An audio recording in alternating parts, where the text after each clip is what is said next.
আমরা তো কোরআন শরীফের দোয়া পড়ি যে মা বাবার কবরে গিয়ে, কোরআন মা বাবার কবরে গিয়ে, মুরব্বীদের কবরে গিয়ে কোরআন পড়ার জন্য কোরআন নাযিল হয় নাই। কোরআন নাযিল হয়েছে শয়তানের রাজত্বকে দমিয়ে দিয়ে, দাবিয়ে দিয়ে আল্লাহর রাজত্ব প্রতিষ্ঠা করার জন্য কোরআন এসেছিল। সেজন্য কোরআন মন্ত্র শিখিয়ে দিয়েছে। পরীক্ষার হল ঢুকলে বলি রব্বি ইশরাহ লি সাদরি ওয়া ইয়াসসির লি আমরি ওয়াহলুল উকদাতাম মিন লিসানি ইয়াফকাহু কাওলি বলি কিনা? পরীক্ষার হল ঢুকলে রব্বি জিদনি ইলমা, রব্বি জিদনি ইলমা, রব্বি জিদনি ইলমা, রব্বি ইশরাহ লি সাদরি, রব্বি ইশরাহ লি সাদরি, রব্বি ইশরাহ লি সাদরি, রব্বি ইশরাহ লি সাদরি। এখন পরীক্ষা শুরু হবে কবি মাদ্রাসার, এরা এটা রব্বি ইশরাহ লি সাদরি। কলেজ ভার্সিটি ফলো হয় না বড় এটা রব্বি ইশরাহ লি সাদরি। বিসিএস কাটার এরা রব্বি ইশরাহ লি সাদরি। কোরআন শরীফ খুলে দেখেন সূরা তাহার মধ্যে কি লেখা আছে। আল্লাহ পাক যখন নাকি বললেন মুসা আলাইহিস সালামকে, হে মুসা, হ্যাঁ তোমার দায়িত্ব হলো এখন ফেরাউনের কাছে যাওয়া, ফেরাউনের কাছে গিয়ে তুমি তাকে দ্বীনের দাওয়াত দাও। সে তাগুত, তাকে বলো আল্লাহ তোমার চেয়ে বেশি শক্তিশালী, আল্লাহকে ভয় করো। তখন মুসা আলাইহিস সালাম কি বলেন, ইয়া আল্লাহ তোমার দায়িত্ব আমি পারবো না, এত বড় কাজ তো করতে পারবো না।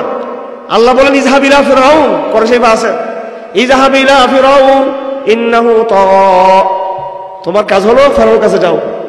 তখন মুসা আলাইহিস সালাম দোয়া করলেন, এত বড় মিশন নিয়ে যাব, এত বড় রাজ দরবারের মুখোমুখি হব, আমি তো একা, আমার মুখে জড়তা, আমার ভালো করে কথা বলতে পারি না, আর আমি মারার মামলার আসামি।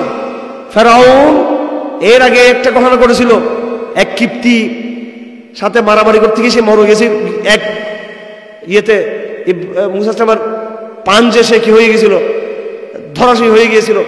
উল্টা আমি হলাম মারার মামলার আসামি, এরপরে মুখের জড়তা, আর তার ঘরে লালিত পালিত হয়েছি, সব দিক থেকে কোনোভাবেই আমি তার সমকক্ষ না যে তাকে গিয়ে কথা বলবো।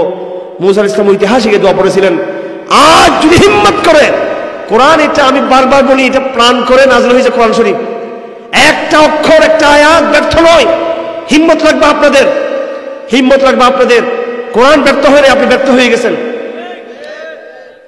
আরবিতে কথা আছে আস-সাইফু বিযারিবিহি লা বিহিদ্দিহি, হ্যাঁ, the magic of sword, তরবারির ম্যাজিক, not for তরবারির কারণে তরবারি ম্যাজিক নয়, but for beholder, যে তরবারি বহন করে, তরবারি যে বহন করে সে তরবারি ম্যাজিক দেখাতে পারবে। একটা ভোঁতা তরবারি যদি কারো হাতে থাকে, ভোঁতা লাঠি, ভোঁতা তরবারি, শুধু আর লোহার যদি একটা ইয়ে থাকে, সেও ময়দানে যুদ্ধ করে বিজয় হতে পারবে।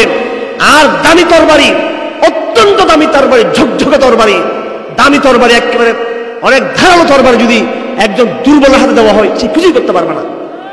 কোরআন ধারালো তরবারি, কোরআন অত্যন্ত শক্তিশালী এক তরবারি। আফসোস পড়ে গেছে মুনাফিকদের হাতে, আমাদের মতো বেঈমানদের হাতে কোরআনটা। এটা দিয়ে কি করবো আমরা? লড়াই করতে পারবো কোরআন দিয়ে? কোরআন তো ঠিক আছে, কোরআনের যারা হোল্ডার, কোরআনের যারা বাহক, আমরা হইলাম কোরআনকে বিশ্বাস করি না। আমরা আমাদের নেফাক, আজকের পরাজয়ের দায়, পরাজয়ের লাইবিলিটি কোরআনের নাকি আমার? হে বনিয়ার, হে বাঙালি মুসলমান, মুসা হয়ে যাও, আজ শপথ করো মুসা হয়ে যাওয়ার। মুসা হওয়ার পরে রাজ দরবারে প্রবেশ করার আগে উচ্চারণ করো রব্বি ইশরাহ লি সাদরি ওয়া ইয়াসসির লি আমরি ওয়াহলুল উকদাতাম মিন লিসানি ইয়াফকাহু কাওলি। হে আল্লাহ, যাচ্ছে রাজ দরবারের যারা আমাদের উপরে নানান রকমের এজেন্ডা আজকে চাপিয়ে দিচ্ছে, তাদের সাথে কথা বলতে হবে। তুমি আমার শিরাকে খুলে দাও, উন্মুক্ত করে দাও, সেই গায়েবের খাজানা আমার অন্তরে তুমি ঢেলে দাও, নূর দাও, সাহস দাও, প্রজ্ঞা আমাকে দান করো। রব্বি ইশরাহ লি সাদরি ওয়া ইয়াসসির লি আমরি, ফেরাউনের দরবারে যাব, আমার যাওয়ার পথকে মসৃণ করে দাও তুমি গায়েবীভাবে। জায়গায় জায়গায় রাইজিং বাহিনী আর বাহিনী, স্মার্ট বাহিনী ফেরাউনের, ওই সিস্টেম তো এখনো বিরাজমান সমস্ত দেশে দেশে, কথা ঠিক কিনা? ওয়া ইয়াসসির লি আমরি ওয়াহলুল উকদাতাম মিন লিসানি ইয়াফকাহু কাওলি।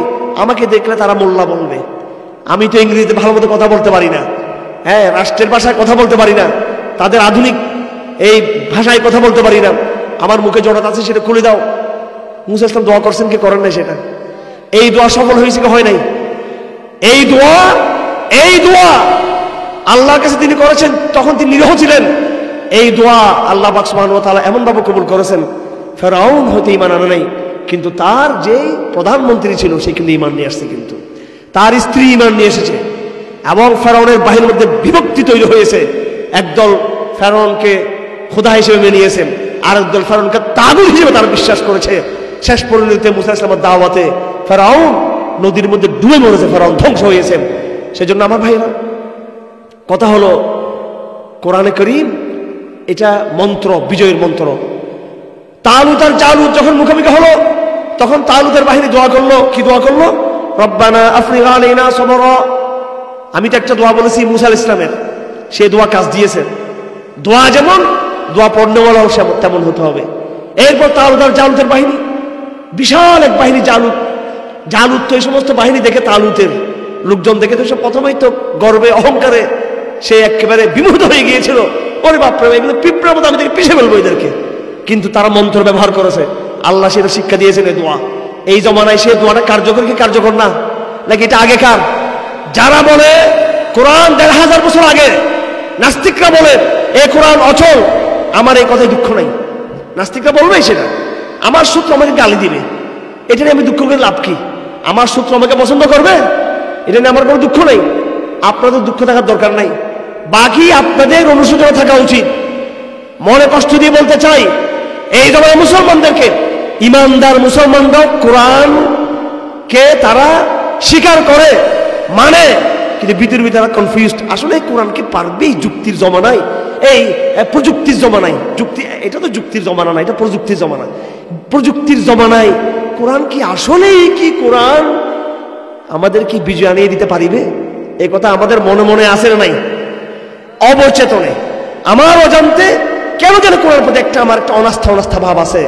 ঘরে ঘরে গিয়ে দেখেন কেন, নারীদের মধ্যে শিক্ষিত নরদের মধ্যে, শিক্ষিত পুরুষ বলেন, শিক্ষিত নারী বলেন, হ্যাঁ কোরআন তো আল্লাহর কিতাব, পারিবারিক ঐতিহ্যের মাধ্যমে পেয়েছি, অস্বীকার তো করতে পারি না।